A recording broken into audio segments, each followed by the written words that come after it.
মামা আমার তাড়াতাড়ি বাইকটা স্টার্ট দে, ওই সিএনজিটা ফলো করতে হবে। ওই খালি বাইকে উইটাবো আজকে সারা সিনজলারে মাইরে বেড়ামু। আরে বেটা সিএনজি আনা না, আমার এখানে একটা সুন্দর মায়া দেখতে, ওর হাসিটা দেখে আমি জাস্ট ফিদা, পরে ফলো করতে হবে। তাদের বাইক স্টার্ট দে।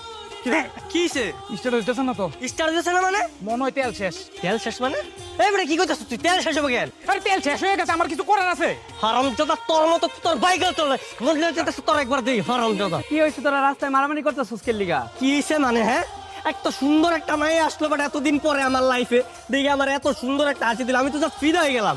তখন তারা তো কিচ্ছু হইব না, জীবনে তো একটা মায়া পড়াই দিতে পারলি না। আরে হনুমানের বাচ্চা লেগে মায়ের হারাই গেল। আরে মামা কোনো সমস্যা নাই, আমরা আছি না, মায়েরা যেমনে পারি খুঁজে বের করে দিম তোরে। হ্যাঁ, দরকার হলে এই শহরে তন্ন তন্ন করে খুঁজে এই মেয়েরা বাইর করবো। তাছাড়া মামা সামনের সপ্তাহে কিন্তু সাদিরের বিয়ে আছে, বিয়েতে কিন্তু অনেক সুন্দর সুন্দর মাইয়া আইবো। এইবার তো একটা সুন্দরী মাইয়া দেখে প্রেম করায় ছাড়ো।